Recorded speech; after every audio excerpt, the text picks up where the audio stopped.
As you are talking to people in and around college football about the possibility of this fall, coaches, administrators, whomever, how do you best characterize where their state of mind is as we are seeing cases around the country increase?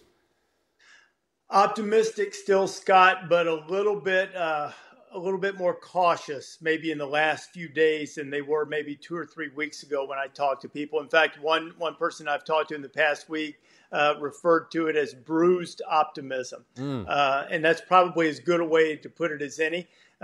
Someone else has sort of echoed what I've said. Things have changed so much over the last couple of months. And a friend in coaching said to me, it's a long way till September. So I think there's still a lot of optimism that the season will be played, but the rise in the number of cases has certainly dampened that enthusiasm a little bit. And everybody seems to be on the same page in terms of, and obviously everyone hopes and prays it doesn't happen, but someone becoming seriously ill, heaven forbid anything worse than that, certainly would change everything. But right now, most everyone I talk to say the overwhelming majority, if not all of their cases, thankfully, have been mild.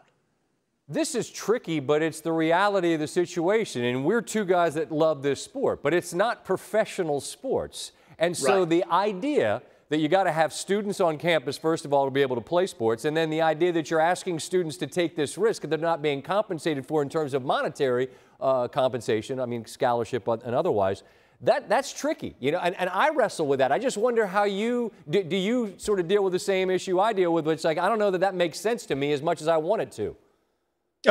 There's no doubt about it. And I've been a proponent, Scott, as you know, for quite some time. These players have value, and they should be treated like every other student on campus in terms of the name, image, and likeness. Now, people are going to say, what in the world does name, image, and likeness have to do with COVID-19 and whether we're going to be able to play? And the point you brought up and the point that the UCLA players brought up in terms of wanting third-party independent oversight in terms of their well-being really underscore what those two things have to do with each other. You know, nobody's ever going to say that they are requiring them to come back. They're going to say, look, if you don't feel comfortable, sit out. But we both know that that's not reality. And I think where wisdom comes into this, Scott, is what is a reasonable and moral assumption of risk. We assume some risk in everything that we do in life. What's the right thing here?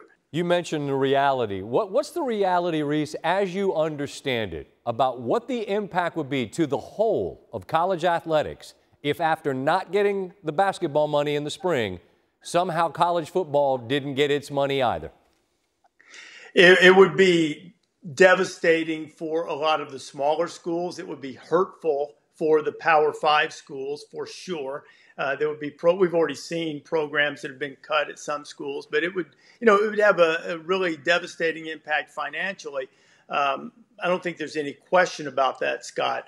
But the key is that, look, we all understand that economics are important and money's important and all of that kind of thing, but it can't carry the day about this. If this is not the wise thing to do, if it can't be done safely, then we have to take that. We have to take that disappointment and just not have the season. Well, bruised optimism's okay, maybe even slightly bloodied, but let's hope that we can keep it whole and we can hang on to it so that we can all enjoy you guys in the fall. It is the most amazing endeavor, their show. It's the best show we do, and Rece, you're as good as there is. Stay safe, stay healthy, and I hope we get to watch you guys entertain us this fall.